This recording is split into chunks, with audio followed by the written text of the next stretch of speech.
The UK is projected to be the biggest country to actually lose millionaires. And while new millionaires will continue to be created in the United Kingdom, even more of them will leave over bad tax and economic policies, even over social policies. I'm going to share with you the latest harebrained scheme from the UK's new government. And so forget the fact that they're locking people up for posting things on social media. 12, 15, 18-month sentences. You may agree with them, you may not. Not the greatest thing in a so-called democracy, and it really shows that what we talk about here at Nomad Capitalist is the countries that you didn't think were as free have to be at least as free as a place like the UK. But here's an article from The Telegraph. It says Rachel Reeves isn't just ignorant. Her plans are a danger to Britain. And we're going to go through this, talking about higher taxes that the author of this, Simon Heffer, believes will lead to less revenue, the fact that the Labour government doesn't care about the country and just wants to crush the rich, the same people that they are going to cause to leave and are already leaving. And Labour, he says, is about to find out the country's high cost of pursuing those wealthy folks. The article says, for reasons mainly of class belligerence, the new government appears determined to spend excessive amounts of money it doesn't have on what he calls undeserving client groups, from public sector workers, trade unions, and others, squandering money on those who choose not to work or failing to contain illegal migration, for example. He says remedial action is either slow or non-existent. Thus, the government talks about black holes. 22 billion pounds is what the government says the black hole is, despite the economy growing healthily. Wasn't this the same country that grew at like 0.6% and people were cheering and rallying? And then people say, who is this nomad capitalist guy with these countries growing 5 and 6 and 7%? Oh, yes, we added 60 basis points of growth in the UK. But he talks about, okay, they've got a 22 billion pound, about a $30 billion black hole, and the government needs to take some difficult decisions about taxation to pay for all the spending it's done. 22 billion pounds of spending more than what they have. And so as Labour claims to be keeping its promise to not to increase income tax, this means it will have to raise taxes it pretends, or perhaps in its economic stupidity actually believes, affect only the rich. Capital gains tax, including the so-called double death tax. You pay tax your entire life, you die, they pilfer you again, not once but twice. Pension tax reliefs, and punishing a group the Conservative Party had already targeted, the non-doms, something that we've talked about over the years here at Nomad Capitalist. So let's evaluate the first thing that this government did when they got into power. By the way, I'm not coming at this from a conservative point of view. I don't live in the UK. I haven't lived in the UK. I'm politically homeless. But when I look at a government that comes in and does stupid things to drive away successful people, it plays very much into my wheelhouse, because at Nomad Capitalist, we help people go where you're treated best. We help people from the US and the UK and Canada and Australia and all around the world who say, you know, I'm not getting my money's worth. I'm paying 40%, 45, 50%. You know, maybe 20 years ago, I felt like it was a worthy trade. No mas. And so now I want to go somewhere else where I can pay 0, 1, 2, 5, 9%. Why wouldn't you go? Why wouldn't you take advantage of the much greater competition that exists in the world? Because look at any of the headlines in the UK recently. Forget the economics. Do you think the country is a country moving in the right direction? Do you think people aren't at each other's throats? Do you think the country is following the strongest rule of law it ever has? You think there's not social unrest?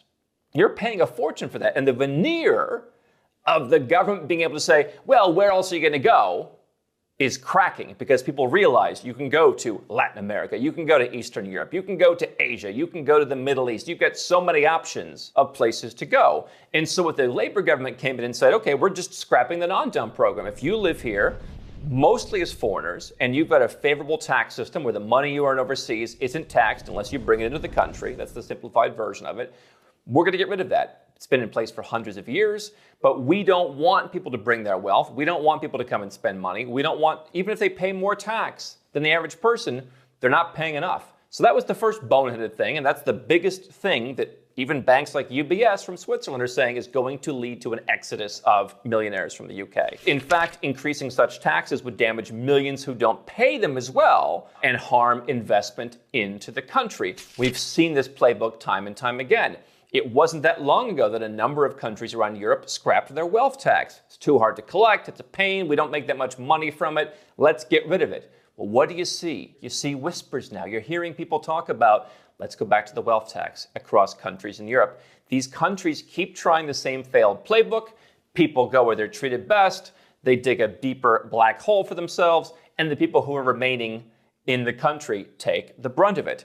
So let's go through what's happening. A rare tax increase Labor has so far publicly committed it to exemplifies the unintended consequences of its anti-capitalist, anti-elitist fiscal policies, which was the imposition of a VAT on school fees. Leaving aside the moral outrage of this tax, anyone who cannot grasp the charitable nature of education, and therefore the reason why it should not be taxed, must be intellectually deficient, it hasn't a hope of achieving its aim of paying for 6,500 extra state school teachers. If the state schools were doing such a great job, you probably wouldn't care about sending your kids to a private school.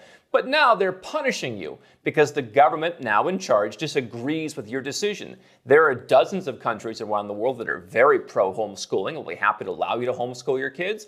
Or there's plenty of private schools in countries around the world. Why would you stay in the UK where the tax dollars you pay don't even get you schools you want to send your children to? And now they're going to punish you because they don't like that you haven't approved of the schools they provided you and you've chosen to go elsewhere. Competition at play. Are you seeing a trend? This government, many Western governments, they don't like the idea you have options. Damn you for having options. And so private schools are already closing for the want of enough pupils to remain viable. It's exactly what the government wants. They want to shut down competition.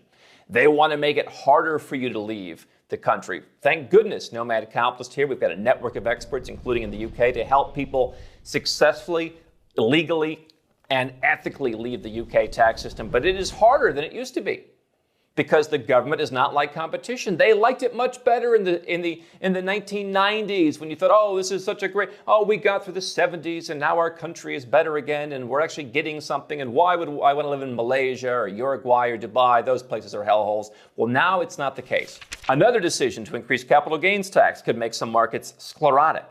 Some may decide to delay sales of assets that would entail capital gains and hope that the CGT might fall under a future government, so you never collect the money that you think with these kinds of things. Labor may have a majority, but that majority is widely seen as shallow and easily overturned, so maybe the capital gains tax goes away. By the way, what a terrible way to live, in my opinion, so inorganically as you don't make decisions about your business and your investments for the sake of politicians in power. Imagine you lived in a place where there was no capital gains tax. And you could just sell your stuff whenever you wanted to, and you didn't have to time it to, I wonder how much longer Labor will be in power. Wouldn't that be a better, more organic way to live? Probably in a place with better weather. Probably in a place where things cost less. Probably in a place where you could have the life you want. So anyone with a second home, for example, or a pile of shares whose sale was not absolutely essential may decide to hold on until more favorable times. So the government's basically saying we're going to dig ourselves out of this black hole by imposing more taxes on those greedy share traders or greedy people with second homes. Justin Trudeau in Canada made sure to make a point. Hey, if you own a second home, you better chip in for the cause because we dug ourselves into a hole. But what if you don't sell the stuff? What if you just decide to leave the country? The one good thing about the UK, at least for now, is it is one of the more friendly Western countries in terms of the taxes if you do leave and decide to take your business somewhere else. And so that is a little bit easier to deal with, let's say, in Australia or a Canada, right? You can keep your UK citizenship, which is harder if you're an American. You have fewer impediments and hoops to jump through than, let's say, a Canadian. So that's the good thing. What if you just took your business somewhere else? You can do that. And I think the government's not taking that into account. They just assume you're just going to stay and take it because they're going to shame you. They're going to gaslight you. They're going to manipulate you that you're a bad person if you don't stay and take it. And they assume enough people will feel the pinch and will just stay and pay. Last month, the article continues. High wealth individuals and companies are close to having had enough. Many Don-Doms are already unraveling British holdings and putting their money overseas. Those nasty, disgusting animals. Taxes on payroll, which are also said to be under consideration, could drive businesses to move abroad rather than stay here. Yeah, why would you make it harder to hire people in the UK? I'll tell you what, we looked into, some of our clients might have wanted to move to the UK when there was a non-dom program.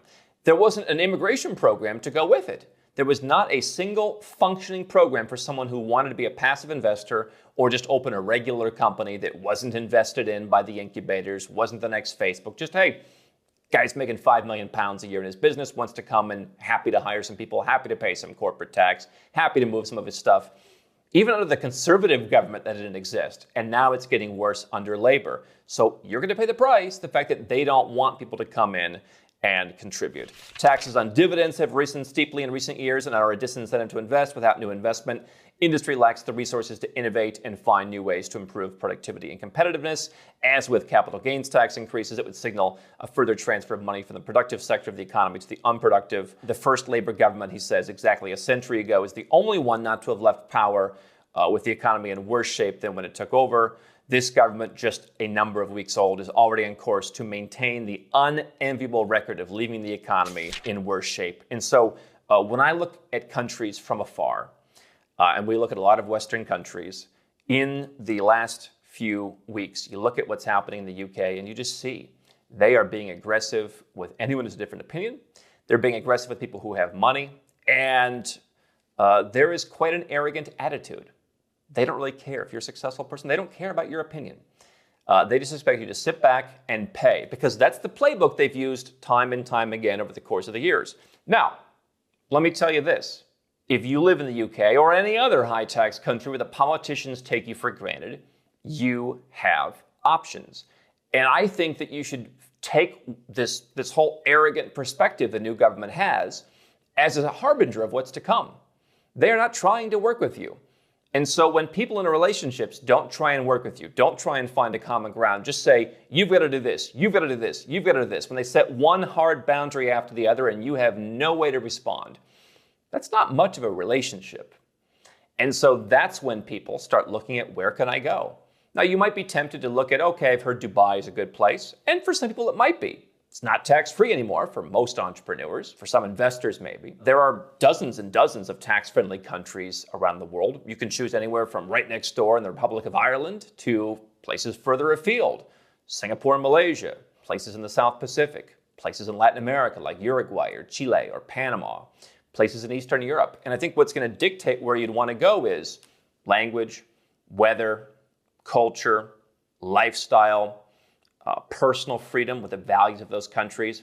Ask yourself, you're not only paying a lot of money to live in the UK, but you're not even getting perhaps the values that you thought the country espoused. The country's changed for a lot of folks. And there are people who don't care about the economics who are leaving countries like this, but the economics make it so much worse. If you want to help putting the puzzle pieces together, you go to nomadcapitalist.com/apply. This is not just a case of, I just moved to Dubai and nothing else will happen. You have to properly get out of the UK system.